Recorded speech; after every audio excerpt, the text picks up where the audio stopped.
As a van driver or attendant working with individuals with developmental disabilities, your role is one of great importance. You are usually the staff person an individual sees at the beginning of their day and at the end of their day, so how you interact with them is extremely important. Just think about how you like to be greeted by others in the morning. It can make a big difference in your day. Good morning, Beth. How are you? Happy to see you. Come on, sweetie. Remember to always greet people in a pleasant manner, even if they don't speak or are unable to respond to you.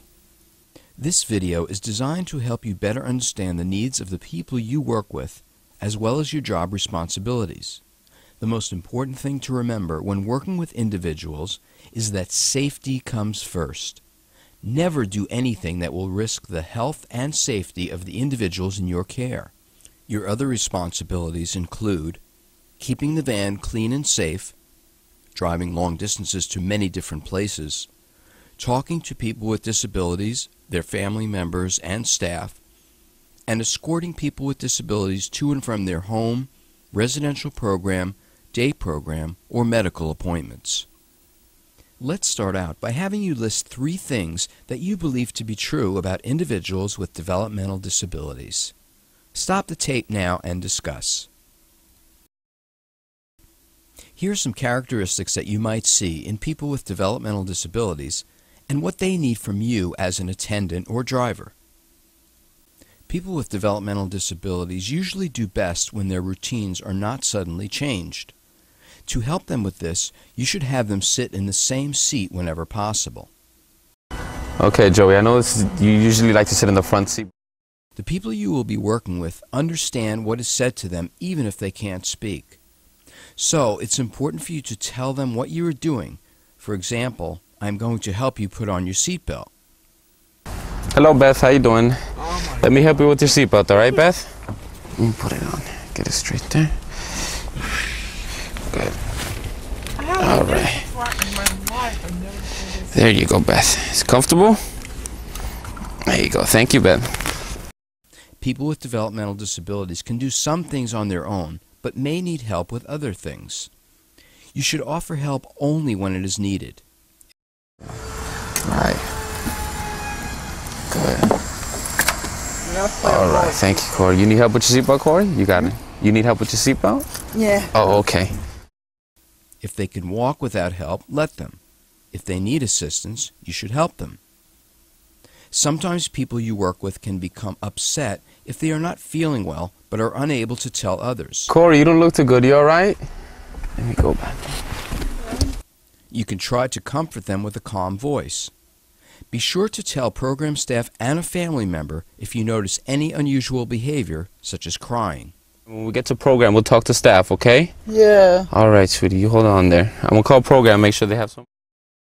As you will be working with individuals who have developmental disabilities on a regular basis, it's important for you to know the best way to talk with them so that they understand you and you understand them. Here are some tips. Make sure you have the person's attention. Some will look at you, others may not. There you go, Beth. It's comfortable? There you go. Thank you, Beth. Speak slowly and clearly in a non-threatening voice. Use words that are simple and easy to understand, but not childish. Nobody wants to be talked down to. Be sure to speak loudly enough for the person to hear you, but don't yell or scream. How's everyone doing? Good? Yeah. Everybody have a good day at program? Yes. Excellent, excellent. Everybody have their seatbelt on? Yes. Yes, Joey, you have your seatbelt on? Yes. Yes, sir. Thank you so much. You have your sweater, right? Yep. Good, good. Good job, guys. Thank you. Thank you so much. Do not assume that a person understands what you say to them. Watch to see that you get a reaction or response that tells you they heard or understood you. Speak positively at all times. Your regular driver, Frank, he's out today, but I want you to meet Ivan. He's going to be your bus driver today. Nice to meet you, Joey. Nice to meet you. How you doing today? I'm doing good. All right, great. Do not tease people with developmental disabilities, even if you think it's obvious that you are joking. Here's a role play you can try with your instructor that will help you practice your skills when talking to people with developmental disabilities. All of us who work with people with developmental disabilities must be very aware of what it means to be abusive to someone, as abuse often happens without us even realizing it. Here's a list of the types of abuse that can occur and what is not acceptable behavior from you in your role as driver or attendant. Physical abuse. You cannot hit or pull, only escort a person. Justin, we have arrived to the program. You have to get off the bus. I want to get off the bus. You have to get off the van. Come on, I gotta go. It's all right. All right, come on, quickly. Come on. That's good, huh? Let's get out of here. Come on, I gotta go. Okay. Sexual abuse. You cannot touch an individual's private parts or have them touch yours. Psychological abuse. No harsh tone or teasing or put-down language should be used. Stop that, David. Come on, we gotta go to the program. I don't want to go to program. Oh, stop that. Don't be stupid. You gotta go. I don't want to Come go on, to you gotta program. go. Stand up, you gotta go. Don't be stupid. Come on. Seclusion. You cannot leave a person alone inside the van or outside. I don't want to You gotta go. You have to go. Come on, stand up. I don't want to go to program. Okay, if you don't want to come, I'm gonna leave you on the bus, okay? And you're gonna stay here by yourself, okay? I'm leaving you.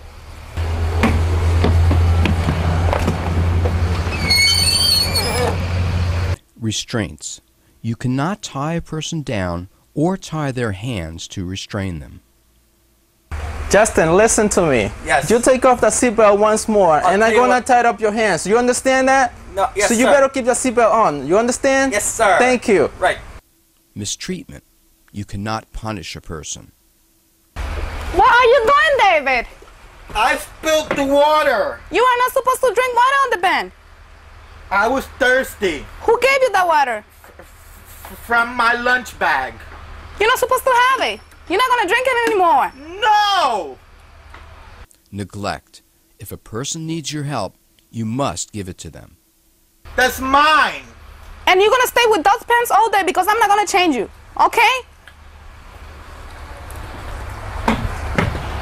Take some time now to role play and discuss some situations on the van which might be considered abusive and why. How could you avoid these potential situations? How people are seated on their van each day can make a big difference in their interactions, safety, and in your role as driver or attendant. Here are some suggestions. Keep any people that do not get along at least one seat apart. She's hitting me! Hey guys, what's going on? What's going on? Guys, what's going on, guys? What's going on? Let's do this, guys. Doris, do you mind changing your seat? Very good. Come sit right here on this chair. Go for you. Very good. Could you put your seatbelt on? Very good. All right, guys. Well set. People who hit their heads should be kept away from window seats and the driver. What are you doing, Kenny? Are you alright? Maria, can you stand up, please? You need help with the seatbelt? Stand up, please. Ah. Sit here. Thank you. Kenny, I need you to stand up, okay? I'm gonna take off your seatbelt. Come on. Stand up, please. Thank you. I need you to sit here. Okay? Here? Yeah. Okay, I'm gonna help you put up your seatbelt, okay? Okay.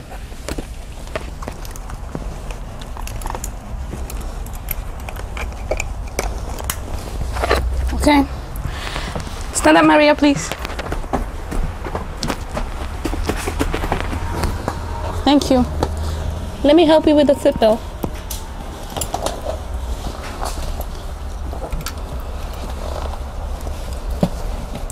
All people must wear working seatbelts that are properly fitted.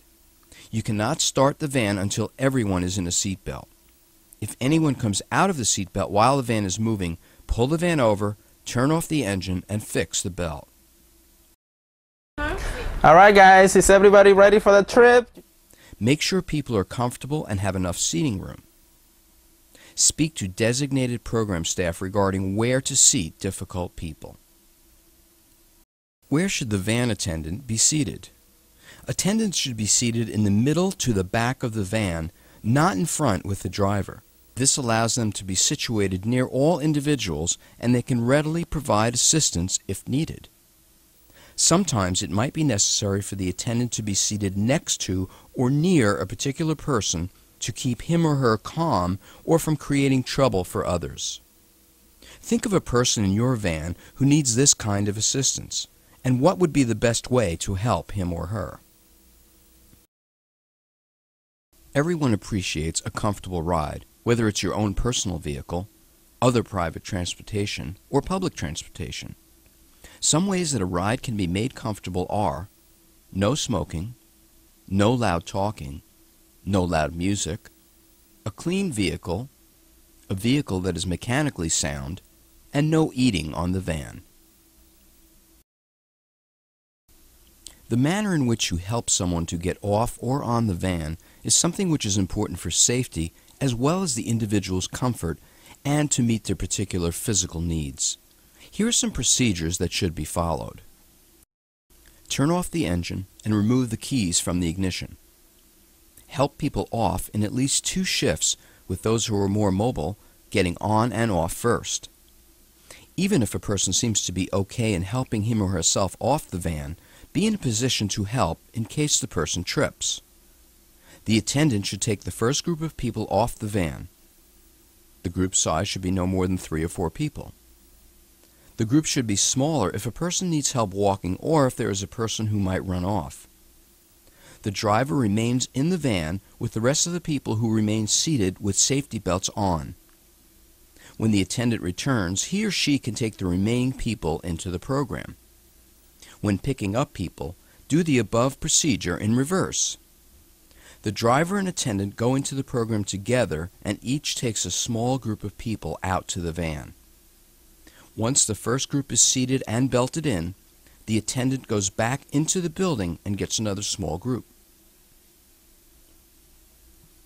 Here are some additional tips to help you when assisting individuals off or on the van. Make sure that the person's feet are on the running board or step. Have the individual hold onto a door handle or your hands, not the top of the door. Make sure the person's head is ducked as they step in or out of the van. Use simple escort hold to assist people if needed. Grasp the person's hand and place your other hand on the back of the person's upper arm while providing a forward motion. You may also be required to transport people in wheelchairs to and from programs or residences. When doing so, it is important to remember the following. When placing a person who uses a wheelchair on the lift, first make sure that they have their seatbelt on. As with anyone you transport, people who use wheelchairs should be greeted appropriately. Even if they do not speak, it doesn't mean they cannot hear or that they do not understand what you are saying. You should also tell them what you are doing. For example, I am going to bring you into the building now. Okay, Mary, I'm gonna be going home now. I will see you tomorrow. Hi, Angel. Hi. Okay, bring her up Okay. this way. Place the wheelchair on the lift with the back of the chair towards the inside of the bus or van. Make sure that both wheels are locked. When loading the wheelchair, one person should be outside the bus and one should be inside for safety. When the wheelchair lift reaches the top, unlock the wheels and roll the chair inside where it should be secured using the proper straps on the bus. You should always pay attention and not allow yourself to be distracted when loading or unloading a wheelchair. In this scenario, the staff person is talking to someone and doesn't realize that she is pushing the wheelchair out of the bus. If the lift was down, this could lead to a serious accident. Never try to push or pull more than one wheelchair at a time. As you can see, the staff person begins to lose control of the chairs when trying to do so. If you transport people from a program where you are responsible for bringing people into and out of the building, you should follow this procedure. Keep the group together. Make sure that group members are in front of you where you can see them at all times. Know who uses the elevator. Never leave a participant alone in a room or a program area.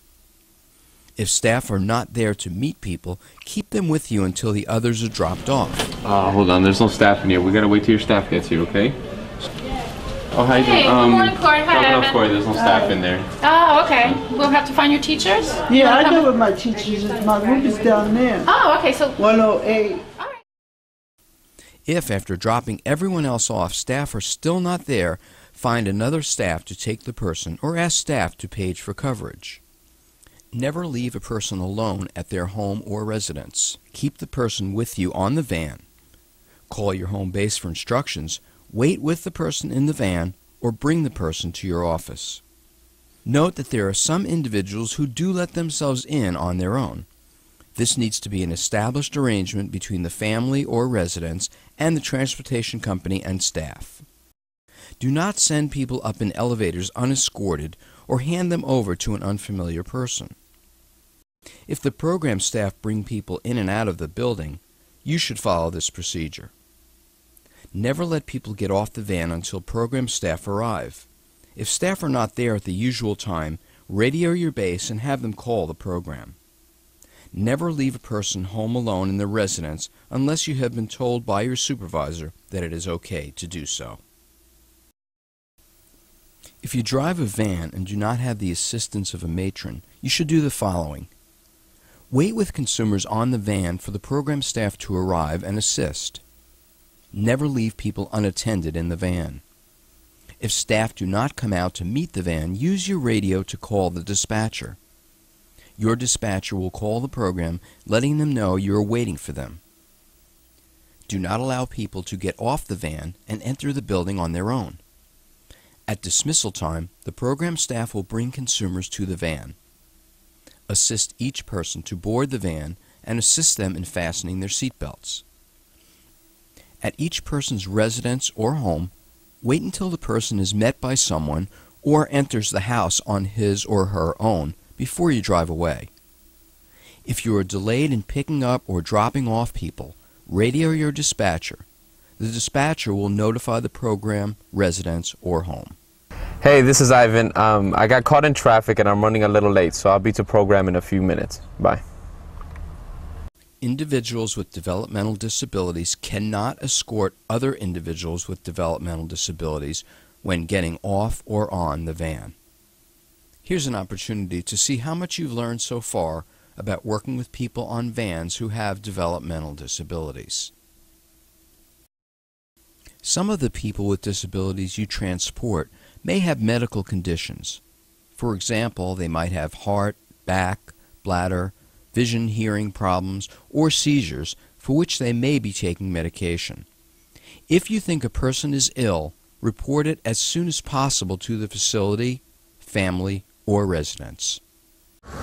Morning, Maria. How you doing? Hey, Ivan, how are you? All right. While we were driving over here, Corey was complaining about stomach problems. Her Okay. stomach was hurting, so here it is on the paperwork. I All right. reported on here. I'll so make sure I take her to the nurse when she comes in. Sure, great. Thank you, Maria. Thank you, Ivan. In the day services programs, if you have been handed medications to deliver to the program, do not give it to the individual with developmental disabilities at any time. Only hand the medications to the program nurse or designated staff at the program. Good morning. This is Karen's medication. Oh, okay, we got your meds. We'll bring these to the nurse when we go upstairs, okay? All right, Okay, thanks. have a nice day. If an emergency situation arises, you are in charge, and it is essential for you to remain calm and not panic. If you keep calm, others will follow. Then do the following. Stop the van and pull over to the side of the road.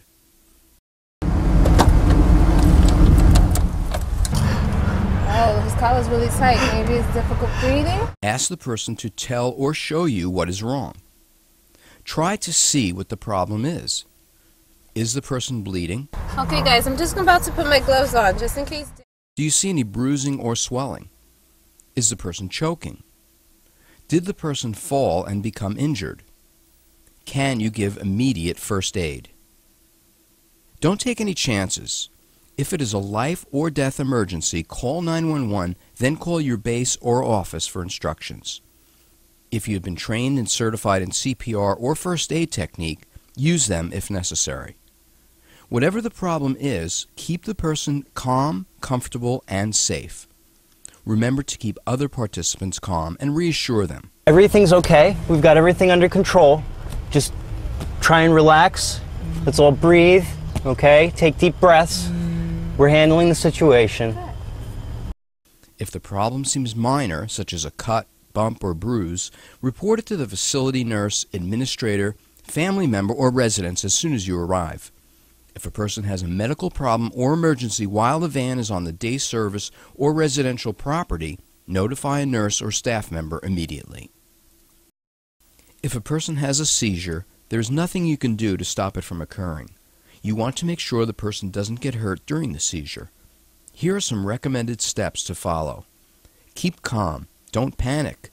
Note what time the seizure began and ended.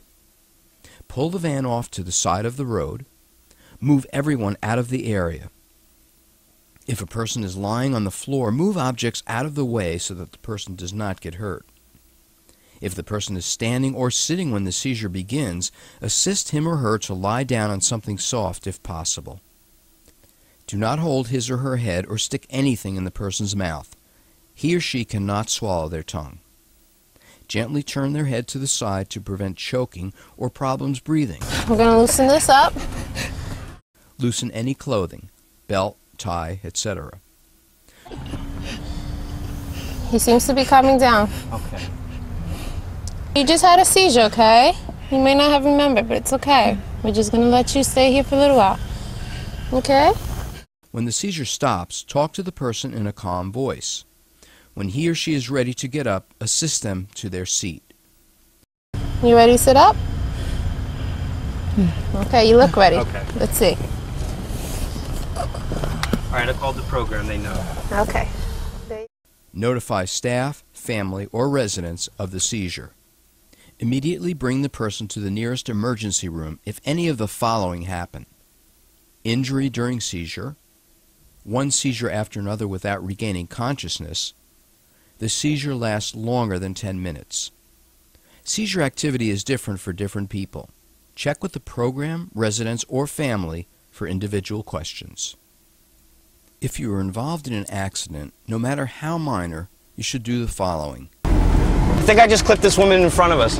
Let me check, see how she is. Keep yourself and the people in the van calm. All right, everyone okay? Is everyone all right here? Okay. I did get the bumper a little bit. I'm gonna call base. I'm gonna see what they say. Okay, guys, it's just gonna be a couple minutes. We need to wait for the police to arrive. But everything's okay. Immediately call your base for instructions. Call 911 if someone is injured or if you are unable to reach the base. I'll call the police. After the police respond, bring individuals and staff to the nearest hospital emergency room. Report the accident to the program or residents. Remember, report all accidents or injuries, no matter how minor, and never leave the scene of an accident. People with developmental disabilities can get upset or agitated just like anyone else. When this happens, the person needs your help, but keep in mind that every person is different and therefore requires different kinds of help. If a person is upset to the point where they come out of their seatbelt or seat, remember to pull the van off the road. The following things cannot be done when someone gets upset. Never become aggressive with the person, including no physical or verbal threats. Always stay calm and in control of your emotions and actions. You need to turn around. She took my Do you want to go home and see your parents this weekend? No! You're not going to go home this weekend. No! Do not give a person food, candy, or other items to calm them. Do not promise them anything. Do you want a piece of candy? Turn around. Yeah. Turn around and... The following things can be done when someone is upset. Always start by speaking to the person. Talk quietly and calmly, telling the person what you want him or her to do. Can you keep your hands to yourself? Can I help you with anything? She got my pen! Okay, but you can't hit her or grab on her, okay? I know you're upset. Allow the person to be angry if that is needed and no one is getting hurt. Some behaviors can be annoying but can often be safely ignored, such as talking out loud, rocking, or clapping. Ignore offensive words. Stupid! Ugly! I know you're upset. My father's gonna shoot you! You need to calm down. Some behaviors cannot be ignored if the person is injuring himself or others. If needed, use simple gestures such as pointing to another seat. If the person doesn't understand, and it is important to have the person move for health and safety reasons, you can lightly guide them on the hand or elbow. No other physical holds are permitted. The following are safety guidelines which must be observed at all times when you are transporting individuals with developmental disabilities and they attempt to hurt themselves or others. Always pull off the road and stop the van when a person is hurting him or herself and or others. Never attempt to handle the situation while the van is moving. Have the other people move out of the way, making sure that no one else can get hurt. Move any objects or property out of the reach of the person. Call your base dispatch for further instructions. They will call the program or residents if necessary. In extreme danger, call 911 immediately. Prevent the person from hurting him or herself. For example, place a pillow, coat, or anything soft and padded under the person's head if headbanging is occurring. If necessary, gently hold the person's hand down if he or she is hitting him or herself. When the person calms down, say, "It is good that you are calm." If the person remains relaxed for a few minutes, you should either leave him or her alone or direct him or her to something positive, such as looking at his or her magazine or listening to his or her music. Here is a summary of some of the things you should always be aware of when transporting people with developmental disabilities. Don't be aggressive. Your role is not to intimidate the person or to prove you are stronger. Your job is to help the person calm down and safely bring the person to the facility or home. Try to prevent anyone from getting hurt. Always stay calm and in control of yourself. Always let the program and base dispatcher know if there was a problem with any person on the van. Your job as a driver or attendant is an important one. People with developmental disabilities rely on you for your assistance and understanding, and they look to you as a stable and predictable person that they see on a daily basis. Your attitude can make a big difference in their day and in their lives. Here's a final health and safety quiz to help you test your knowledge of the information presented in this video.